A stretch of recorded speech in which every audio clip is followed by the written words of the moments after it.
There are towns in the American South where the humidity settles so thick in August that you can almost feel the air pressing down on your shoulders like a hand, where the Spanish moss hangs gray and motionless from the live oaks along the county roads, and the cicadas fill the darkness with a sound so constant it becomes silence.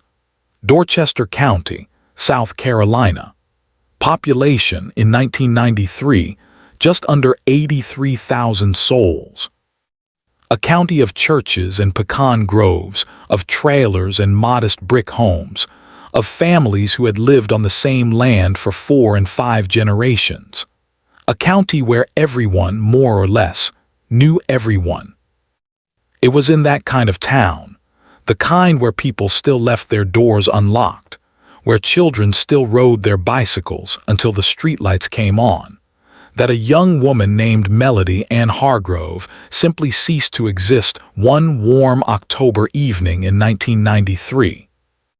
She was 29 years old. She had a 6-year-old daughter named Cassidy and a 10-month-old son named Tyler. She had a pale yellow house at the end of Redbird Lane with a wind chime on the porch and a vegetable garden out back that she had planted herself in the spring. She had a husband. She had, by all accounts, a life. And then, on the evening of October 14th, 1993, she had none of those things. Or rather, none of those things had her. The case sat in a cardboard evidence box for nearly 3 decades, growing quiet the way cold cases always do, not with a bang, but with the slow, patient accumulation of unanswered questions. And then, in the spring of 2021, a child who had once been too young to speak found her voice, and the weight of 30 years finally broke. But here is what no one could answer, not in 1993 and not for years after. How does a woman vanish from her own home, in front of her children, and leave behind nothing?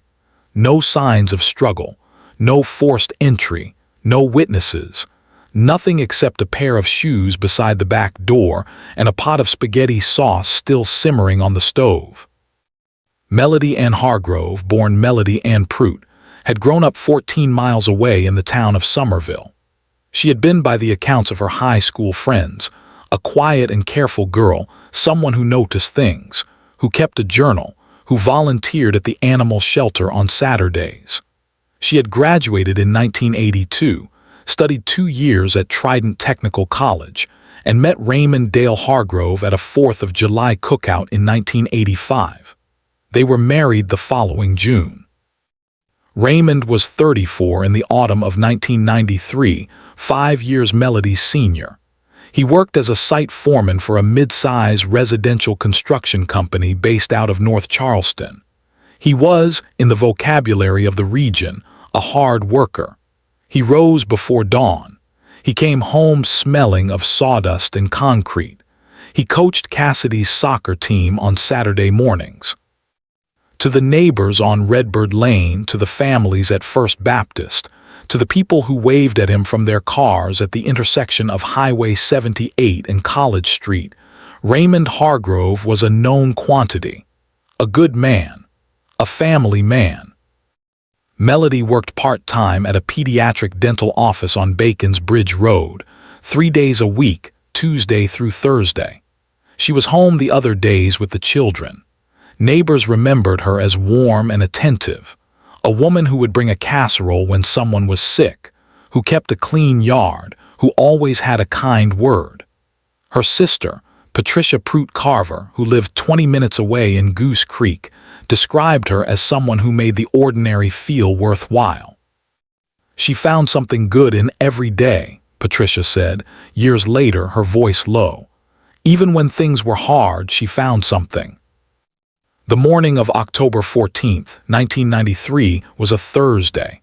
The sky was that particular shade of pale Carolina blue that only appears in the second half of autumn, when the worst of the heat has finally surrendered. The temperature at dawn was 51 degrees. By noon, it would reach 68. A light northwest wind moved the tops of the longleaf pines along the back fence line. Melody had worked her regular shift that morning. Her coworker, dental hygienist Donna Jean Whitfield, would later recall that Melody had seemed perfectly normal throughout the day, cheerful in fact, because it was payday Friday Eve. Melody had mentioned she was planning to take the children to a pumpkin patch on Saturday. She had clocked out at 4:47 p.m. Raymond had arrived home that evening at approximately 6:15 p.m. according to his own account. He would describe, later and repeatedly, arriving to find the house quiet. Cassidy was seated in front of the television in the living room. Baby Tyler was in his playpen. The spaghetti sauce Melody had apparently started was still on the stove, the burner turned to low. Her shoes, a pair of brown leather flats she wore to work, were beside the back door. Raymond said he had assumed she had stepped out back for a moment. He changed out of his work clothes. He checked on the baby. He called out for Melody twice. Then he walked through the back door himself into the fatting October light across the yard to the garden and found nothing. No Melody. No signs of where she had gone. No note. No explanation. He called his mother-in-law at 6:43 p.m. He called Patricia at 6:51 p.m. He dialed 911 at 7:09 p.m. 26 minutes elapsed between his realization that his wife was gone and his decision to call for help. It was a gap that would not go unnoticed. The swing hung still in the backyard. The toy truck lay on its side near the garden gate. And somewhere in that small yellow house, behind glass and curtain, a 6-year-old girl named Cassidy sat watching cartoons while her world unmade itself around her, and no one yet knew that the little girl had seen something. No one yet thought to ask. The search and growing suspicions.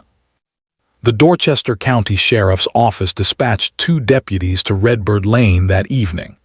Within the hour, a supervisor arrived.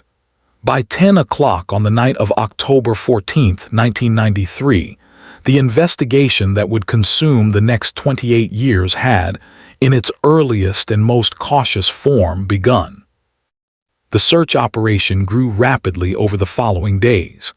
By the morning of October 15th, the sheriff's office had organized a ground search of the surrounding properties, the wooded lot behind the subdivision, and the stretch of wetlands that ran along the county road half a mile east of Redbird Lane.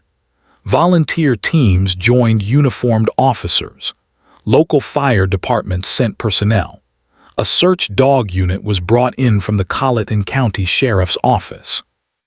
Church groups organized in the parking lot of a nearby elementary school and were assigned sectors of woodland and field. The community response was immediate and genuine. Over 200 volunteers showed up on the first full day of searching. Neighbors printed flyers on their home printers and stapled them to telephone poles from Somerville to Ladson. The local ABC affiliate ran the story on its 11 p.m. broadcast on October 15th. By October 17th, Melody's photograph, a smiling snapshot from Cassidy's birthday party the previous spring, Melody in a white sundress, her dark hair loose around her shoulders, appeared on the front page of the Post and Courier. Clear's throat. But even as the search widened, investigators were already paying attention to the things that didn't quite fit. Raymond Hargrove was calm. Remarkably, some said unnervingly calm. Those who knew him said they had expected to find a man undone by fear, by grief, by the desperate need to do something. Instead, they found a man who answered questions in measured tones, who did not, in the first hours after his wife's disappearance, weep in front of deputies or her family members, who, when asked whether he and Melody had argued recently, paused before answering, "Not really." "Not really" is the kind of answer that investigators write down and underline. Deputies whispered quietly among themselves about the 26-minute gap. 6 minutes to call his mother-in-law, 8 more to call Patricia, 18 more before dialing 911, a man whose wife has simply vanished from her own home, leaving her shoes and a simmering pot behind. What does he do for those 26 minutes? Raymond would say, consistently, that he had searched the yard and the neighboring properties, called for her, checked the street. He said he had not yet believed anything serious had happened. He thought she might have walked to a neighbor's. He was being methodical. Investigators noted that no neighbors reported seeing Raymond outside that evening during the window in question. The physical evidence, or more accurately, the absence of it, was itself a form of testimony. There were no signs of forced entry at any point in the house.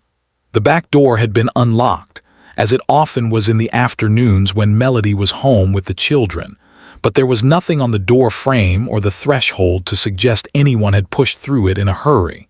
No fibers, no soil transfer inconsistent with the household, no indication of a struggle in any room. Melody's purse was still on the kitchen counter. Her car, a 1989 Honda Civic in dark green, was still in the driveway. Her wallet, her keys, her reading glasses, her half-finished cup of afternoon coffee on the counter beside the microwave. Everything that a woman might grab if she were leaving voluntarily was exactly where it had been. By the end of the first week, investigators had interviewed Raymond 4 times. They had taken a written statement. They had examined the family's financial records, a standard step, and found nothing overtly alarming, though they noted that the couple carried slightly more debt than their combined income easily absorbed. Raymond had a small life insurance policy on Melody, taken out 18 months prior, worth $60,000. Investigators documented the policy without characterizing it. Cassidy, 6 years old, had been interviewed briefly and gently by a child advocate specialist on October 16th. The little girl had been quiet throughout the session. She had said she had been watching television when her mother was home. She had said she didn't know where her mother went. She had said, at one point, that she had heard loud talking before she didn't see her mama anymore. When the advocate asked who was talking, Cassidy had looked at the table and said she didn't remember. That session was recorded, filed, and in the way that overwhelmed rural departments sometimes handle materials in complex cases, not followed up on with sufficient urgency. By December of 1993, with no body recovered and no arrest forthcoming, the investigation slowed. Leads that had briefly appeared, a neighbor's account of an unfamiliar truck on the street that evening, a reported sighting of a woman matching Melody's description at a gas station in Orangeburg, were investigated and ultimately dismissed. The ground search had yielded nothing. The wetlands had been searched twice. Raymond had passed a polygraph examination, though investigators were careful to note internally that polygraph results are not admissible and are only as reliable as the questions asked. The case did not close, but it went quiet. The box went on a shelf. The families went on grieving, and in the small yellow house on Redbird Lane, the spaghetti sauce was long since gone, and the only one who knew the truth was too young, or too frightened, or too surrounded by the wrong people to say it aloud. The years passing, life after. Raymond Hargrove did not remain on Redbird Lane. By the spring of 1994, 6 months after Melody vanished, he had sold the house and relocated with the children to Aiken County in the western part of the state. He had been offered a foreman position with a construction outfit near Augusta, just across the Georgia line. It was, he told people, a chance at a fresh start. It was, he told people, better for the children to be away from the reminders. Patricia Pruitt-Carver would say, in the years that followed, that she had not been consulted about the move, that she had arrived one Saturday in March of 1994 to visit Cassidy and Tyler and found the house already half emptied. That Raymond had been polite but firm. That when she asked when she might see the children again, he had said he'd let her know once they were settled.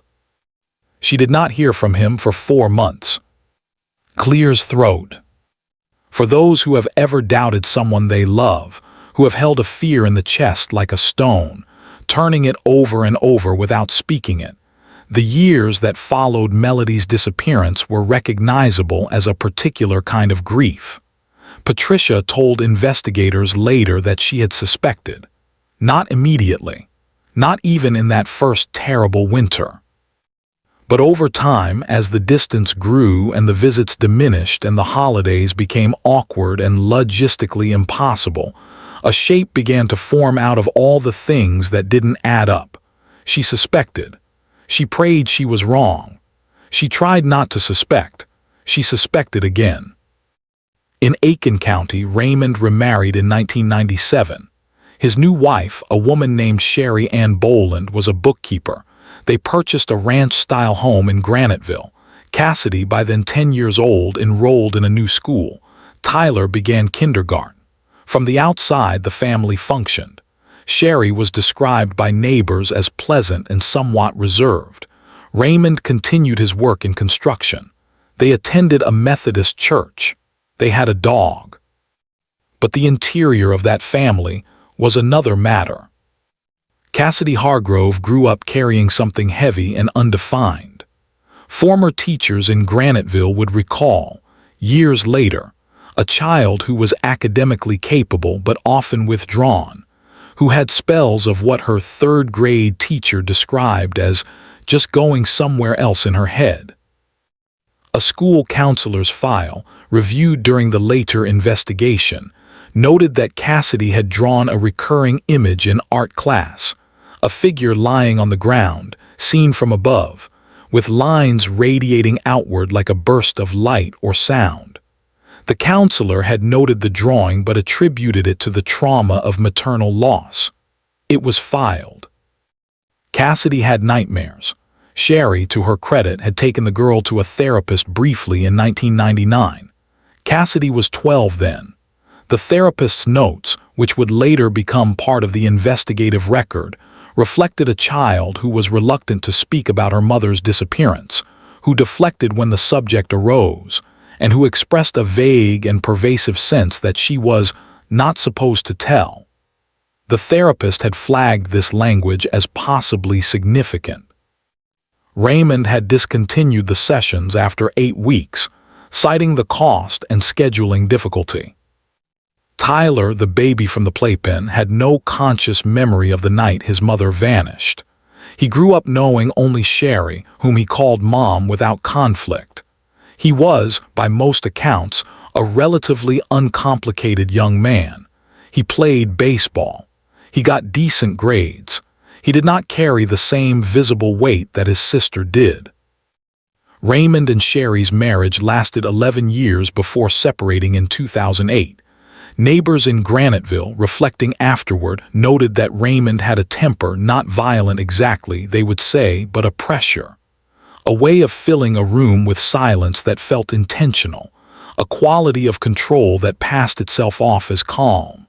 He was never loud, one neighbor said. That was the thing. He was never loud about it. After the separation, Raymond moved into an apartment in North Augusta. He continued working construction. He was 60 years old by the time the truth began to surface. His hair had gone gray. His face had settled into the specific lines that decades of outdoor work carve into a man.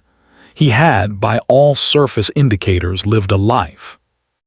Meanwhile, in a small apartment in Columbia, South Carolina, Cassidy Hargrove, now 34 years old, working as a medical records coordinator, divorced.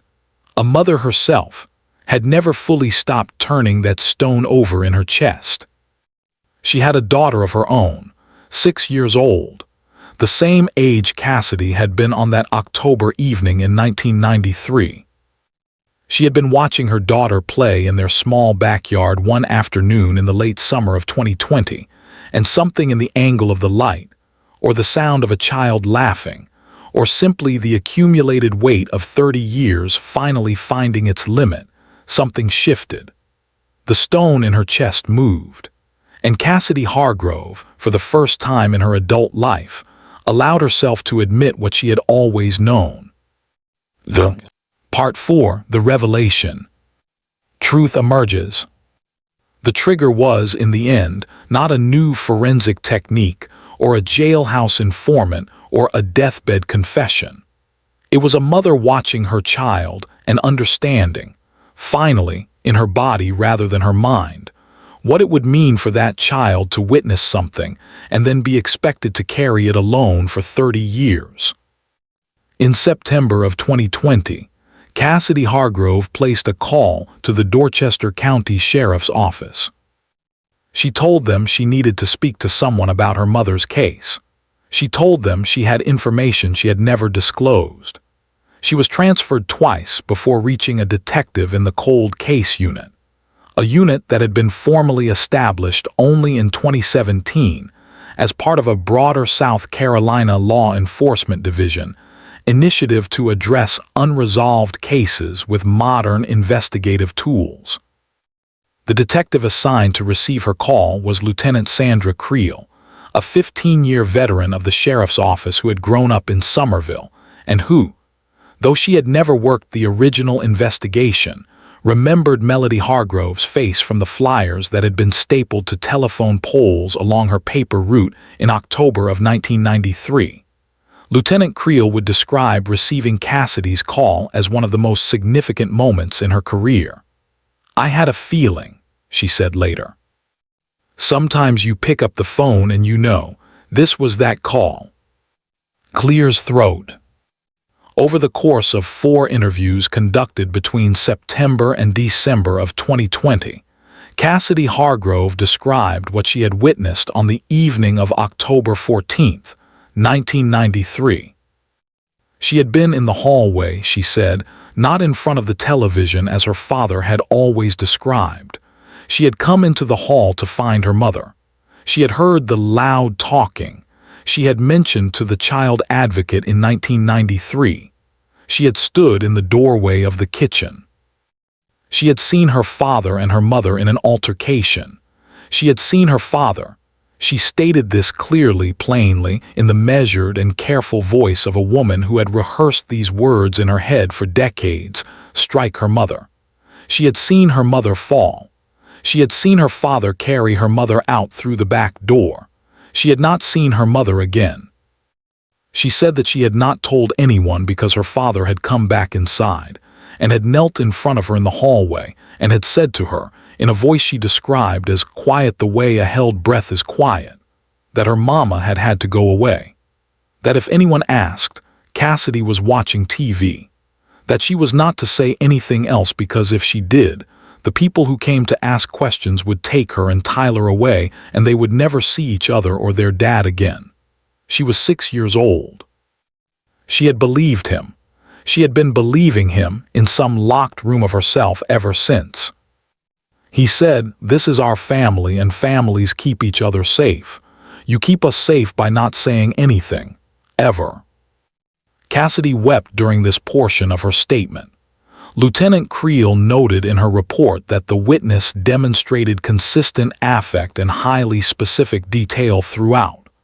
The kind of detail, in investigators' experience, that belongs to actual memory rather than constructed narrative. The case was immediately escalated. SLED, the South Carolina Law Enforcement Division, was formally called in to assist in January of 2021. The original evidence from 1993 was retrieved and subjected to modern forensic analysis.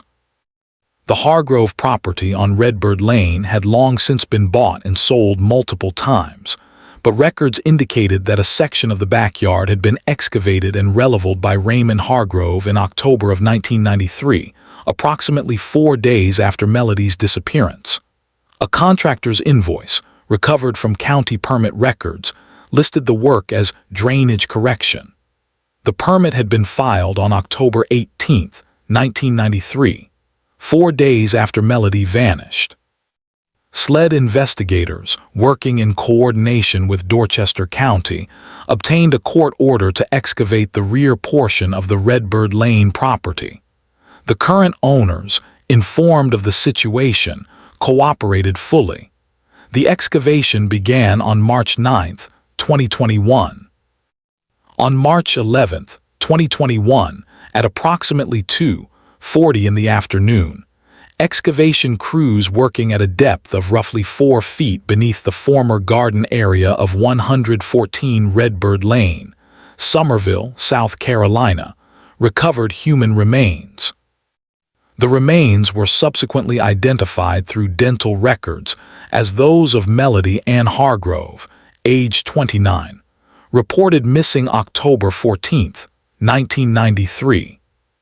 She had been there the entire time, 4 feet beneath the garden she had planted, beneath the earth of the yard where her children had played, beneath 28 autumns and 28 winters and 28 springs. Clears throat.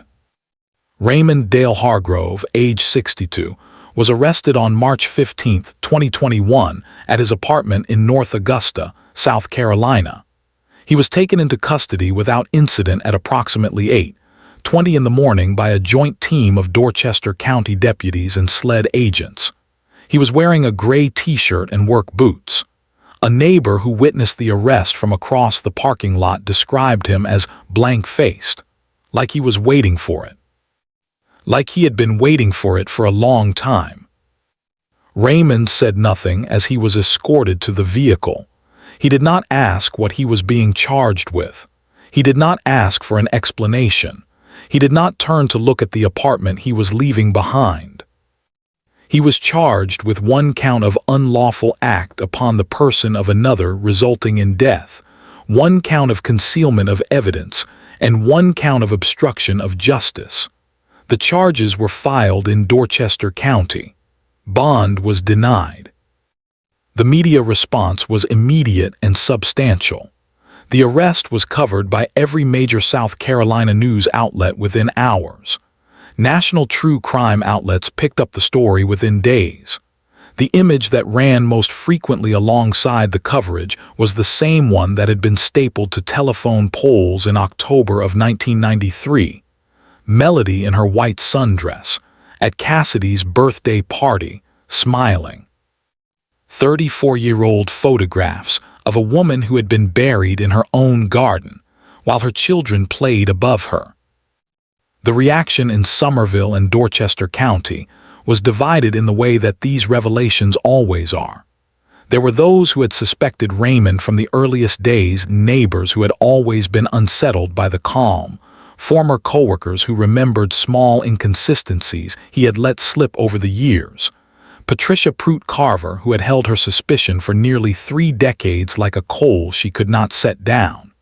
For them, the arrest was not a shock. It was a confirmation. A grief that had been waiting for permission to become certainty.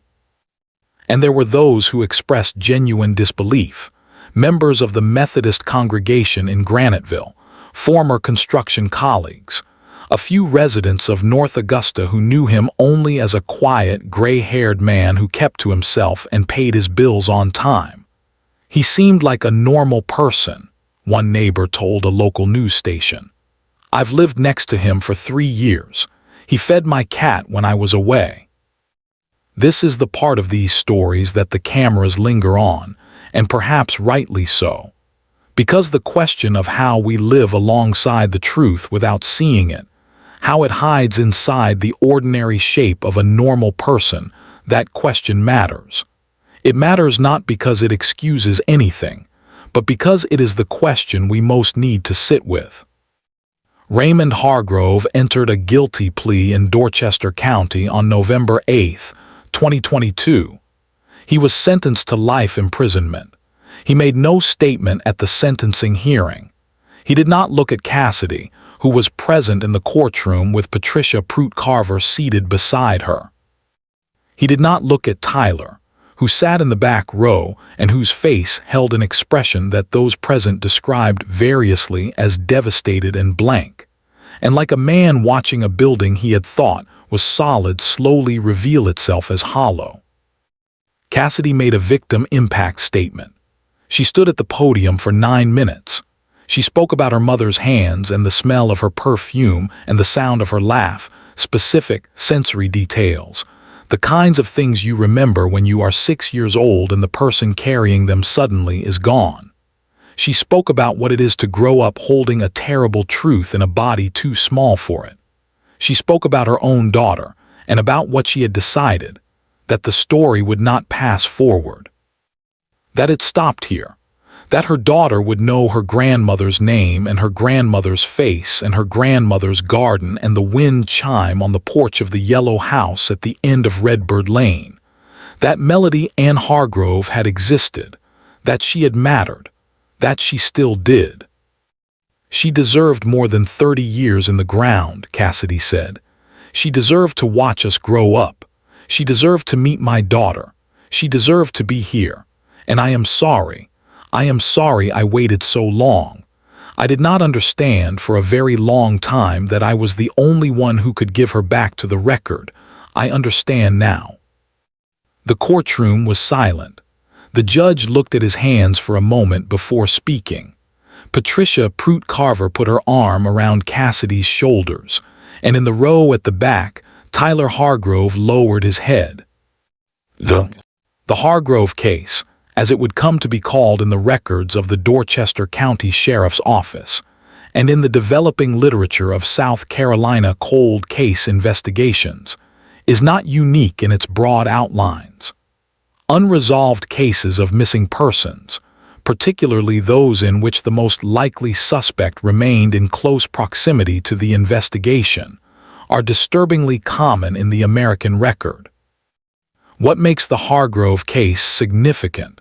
What makes it, in the eyes of the investigators who worked it in 2020 and 2021, a model of what cold case resolution can look like, is the role of Cassidy Hargrove herself.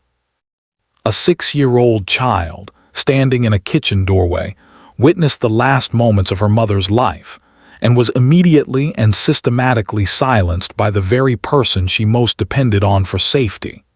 She carried that silence for 28 years. She carried it through childhood and adolescence and a marriage and a divorce and the birth of her own child. She carried it until the weight of it exceeded the fear of what speaking would cost her. For those who have ever carried something they were told never to say, Cassidy's journey took 28 years, and it still arrived.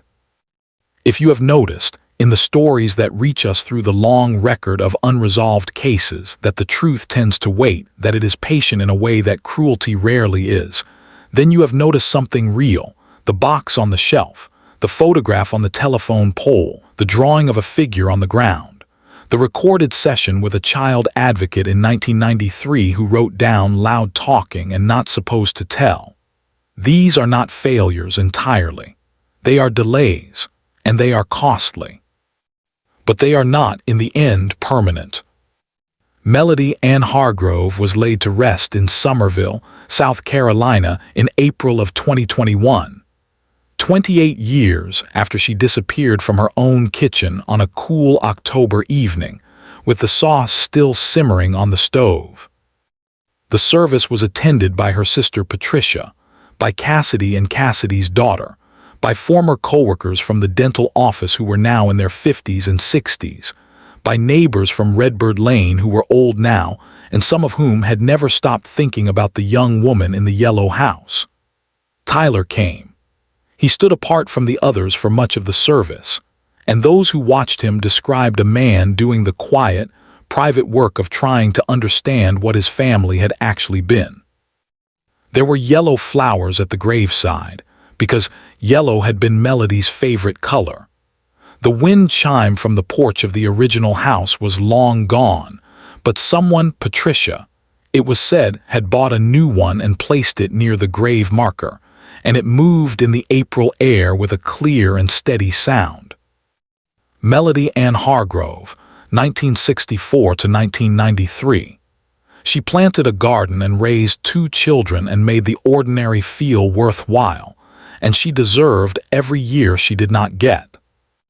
Some truths take decades to surface, but they surface. If this story mattered to you, subscribe and hit the bell. Share the episode. Someone somewhere may still be waiting to be heard.